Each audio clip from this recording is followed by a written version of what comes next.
60 రోజుల్లో మీతో ఇంగ్లీష్ అద్భుతంగా మాట్లాడిస్తాం. వెంటనే కాల్ చేసి జాయిన్ అవ్వండి. Hello viewers, welcome back to our channel. ప్రస్తుతం మనతో పాటు ఉన్నారు consumers affair committee chairman Mandadi Krishnareddy గారు. సార్తో మాట్లాడదాం. నమస్తే సార్. నమస్కారం అమ్మా.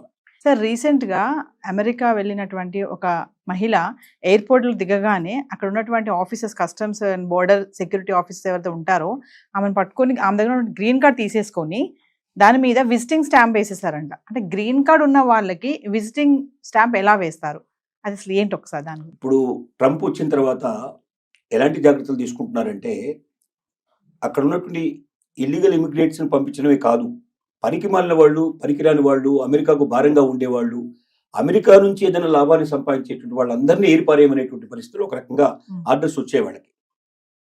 ఆ ఆర్డర్స్ ప్రకారమే వాళ్ళు ఏం చేస్తున్నారంటే, ఇప్పుడు మన పట్టుకున్నటువంటి లేడీ ఎవరుతున్నారు, షీజ్ ఎ ఓల్డ్ లేడీ. తనకి ఏజ్లు, తనకు కూతురు ఎయిర్పోర్ట్లో వెయిట్ చేస్తుంది బయట. తను వచ్చింది, దిగిన తర్వాత తను కొన్ని క్వశ్చన్స్ వేశారు వాళ్ళు. అసలు ఎందుకు ఫ్రీక్వెంట్గా వెళ్ళి వస్తుంది ఇండియాకి? సంవత్సరంలో చాలాసార్లు వెళ్ళవడం, ఇండియాకి వెళ్తుంది, మళ్ళీ అమెరికా వస్తుంది, మళ్ళీ ఇండియాకి వెళ్తుంది, మళ్ళీ అమెరికా వస్తుంది, ఇలా తిరుగుతుంది ఆవిడ. ఇన్నిసార్లు విజిట్ చేస్తున్నావు దేనికోసం? నువ్వు ఏమైనా బిజినెస్ చేస్తున్నావా? నువ్వు అమెరికాలో బిజినెస్ ఏమి లేవు, కానీ ఇండియాలో ఏమైనా బిజినెస్ చేస్తున్నావా? అమెరికా ఏమంటుని ఇండియాకు తీసుకెళ్లే ప్రయత్నం జరుగుతోందా? ఇలాంటివన్నీ వాళ్ళు క్వశ్చన్స్ వేశారు. ఈ క్వశ్చన్స్ లో తనకు ఇంగ్లీష్ 100% తనకు రాదు, కొంత వచ్చు కొంత రాదు. తను చెప్పిన ఆన్సర్స్ తికమక్గా ఉన్నాయి, సూట్ అవ్వట్లేదు. రెండోది ఏంటంటే, తనకు సంబంధించినటువంటి వాట్సాప్లు కానీ లేకపోతే మిగతా కానీ వాళ్ళు కొంత వెరిఫికేషన్ చేస్తే అమెరికాలో ఏదో కొంత బిజినెస్ జరుగుతున్నట్టుగా అనిపించింది. అంటే ఇండియాలో జరుగుతున్నట్టుగా అనిపించింది. అంటే అమెరికాకు సంబంధించిన డబ్బులు ఇక్కడ ఉన్నటువంటి ఇండియన్స్ ని అందరి దగ్గర డబ్బు తీసుకొని తను అమెరికాకు వెళ్ళి, అమెరికా లోపల ఇండియాకు వెళ్ళిన తర్వాత తను అక్కడ బిజినెస్ చేస్తోంది. అంటే ఆ బిజినెస్ ఏదో అమెరికాలో చేస్తే దానివల్ల ట్యాక్సెస్ వస్తే అది అమెరికన్స్కి ఎంతో మేలు జరుగుతుంది. అమెరికాలో ఉన్న డబ్బుని ఇండియాకి తీసుకెళ్లడం వల్ల ఇండియన్స్ బెనిఫిట్ అవుతారు తప్ప అమెరికన్ బెనిఫిట్ అయ్యే అవకాశాలు లేవు. కాబట్టి వాళ్ళు ఎంతసేపు ఏం చూస్తున్నారంటే, అమెరికాకు బెనిఫిట్ ఎట్లా తీసుకురావాలి, అమెరికాను అగ్రరాజ్యంగా నిలబెట్టాలి, అమెరికా ప్రపంచాన్ని డామినేట్ చేసి రావాలి. ఇప్పుడే ట్రంప్ చెప్పే విధానం ఇదే. అమెరికన్స్ ఇంత ముందుకున్న గ్రేట్ అయిపోవాలి, ఇంతకన్నా చాలా బిగించాలి, ఇప్పుడు ప్రపంచం మీద అంతా ఆధిపత్యం చెలాయించాలి. అలా చెలాయించాలంటే డాలర్ విపరీతమైన రేట్ రావాలి, ఇక్కడ ఉన్న వాళ్ళందరికీ ఉద్యోగాలు రావాలి, ఇక్కడ ఉన్న వాళ్ళందరూ సంపన్నులు అయిపోవాలి. అమెరికాకు ఇతర దేశాలకు మధ్యలో తేడా చాలా విపరీతంగా ఉండాలి, అంటే ఎప్పటికీ అందుకోలేని పరిస్థితి తీసుకురావాలి. అలాంటి పరిస్థితికి నేను తీసుకొస్తానని చెప్పి ప్రామిస్ చేశాడు ట్రంప్. అందుకే ఓట్లు వేశారు. ఓట్లు వేసిన తర్వాత ఏం చేశాడు, ఇల్లీగల్ ఇమిగ్రెంట్స్ ని సంఖ్యలు వేసి మరి తీసుకొచ్చి ఆ దేశాల్లో మొదలుపెట్టాడు. సంఖ్యలు వేయడం అంటే మనకి తెలుసు కదా, మరి అట్లాంటి ఆర్థిక నేరస్తుల్లో మిగతా వాళ్ళని చేసినట్టుగా తీసుకొచ్చేస్తున్నారు. ఇండియాకు తీసుకొచ్చిన వాళ్ళని కూడా సంఖ్యలు వేసి పట్టుకొచ్చారు. ఇప్పటిదాకా వచ్చినట్టు విమానాలనే అంటాకి వచ్చాయి. సరే, మోడీ వెళ్ళి మనం రిక్వెస్ట్ చేసి మేము మా వాళ్ళని మేము తీసుకొచ్చుకుంటాం, మీరు తీసుకురావాల్సిన అవసరం లేదు, మీరు ఎవరెవరు ఉన్నారు ఇల్లీగల్స్ మీరు గుర్తించండి, వాళ్ళు మాకు అప్పచెప్పండి, మేము తీసుకొచ్చుకుంటాం అని చెప్పాడు. బహుశా అది ఆచరణలోకి రావచ్చు. ఈ లేడీ విషయంలో ఏం జరిగిందంటే, ఒకటి తను సరిగ్గా ఆన్సర్స్ చెప్పకపోవడం వల్ల, తికమక అవడం వల్ల, టాలీ కాకపోవడం వల్ల ఒకటైంది. రెండోది వాళ్ళకి అర్థమైంది ఏంటంటే, ఈవిడ ఇండియాలో వ్యాపారాలు చేస్తోంది, అందుకే ఫ్రీక్వెంట్ గా అమెరికాకు వస్తుంది.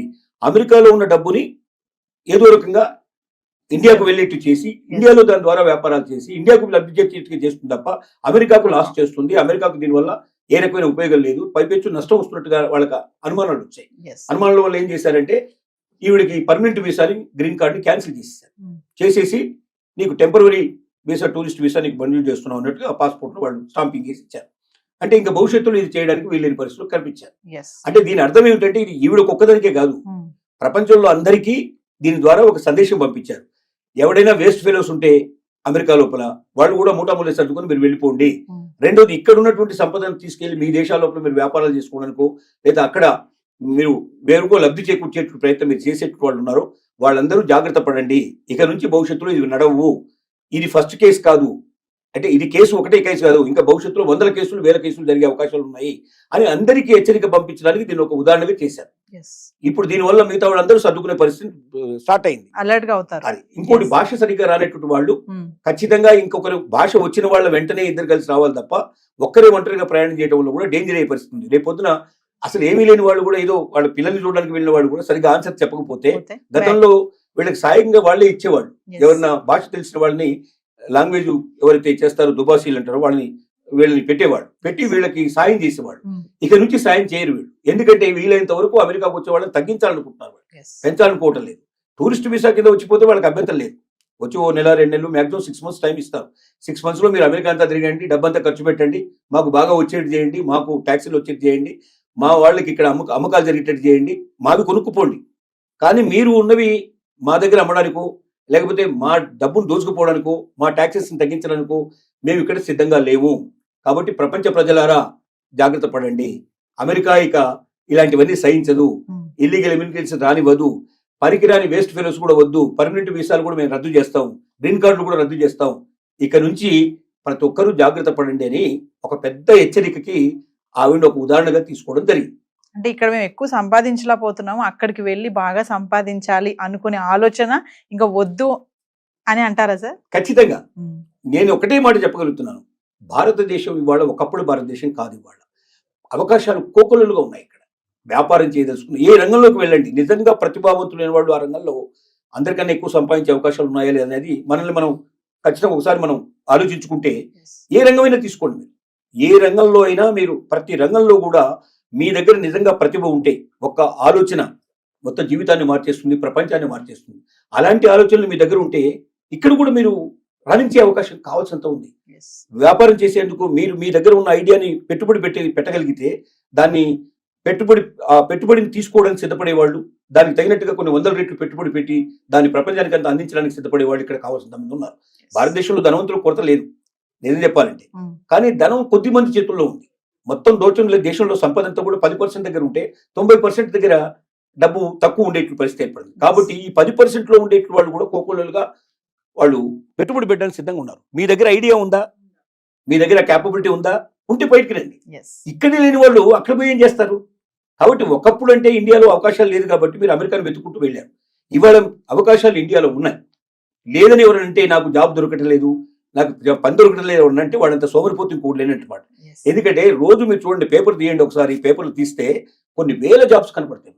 కానీ మన వాళ్ళు వెతికేది ఏమిటంటే వైట్ కలర్ జాబ్ కావాలి, కష్టపడకుండా సంపాదించాలి, నేను ఎప్పుడు ఏసీలో కూర్చోవాలి, కార్లలో తిరగాలి, ఇలాంటి కోరికలు ఉండేవాడు కష్టం.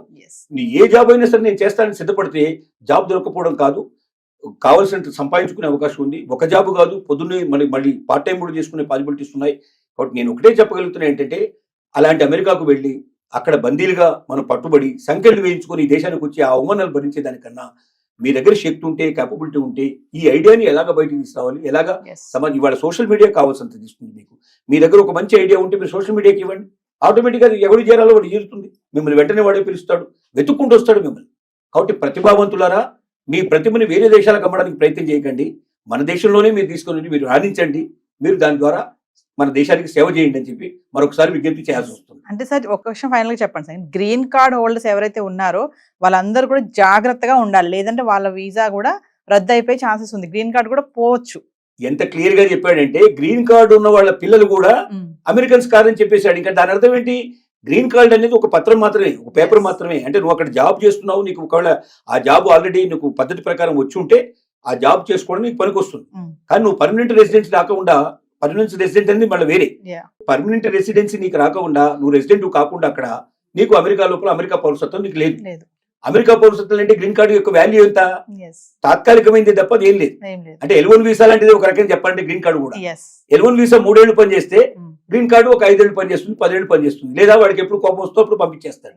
కాబట్టి గ్రీన్ కార్డు ఉన్నంత మాత్రంలో నేను అమెరికన్ని, ఇంకా నాకు ఏ రకమైనటువంటి ఆపద లేదు, నేను లైఫ్ లాంగ్ ఇక్కడే ఉంటానని ఎవరన్నా కళ్ళు కంటే ఆ కళలు కళ్ళని చెప్పి నిరూపించడానికే మన ఆ లేడీ ఉదంతం అనేది ఒక రకంగా చెప్పుకోవచ్చు. థ్యాంక్ యూ అండి, నమస్కారం.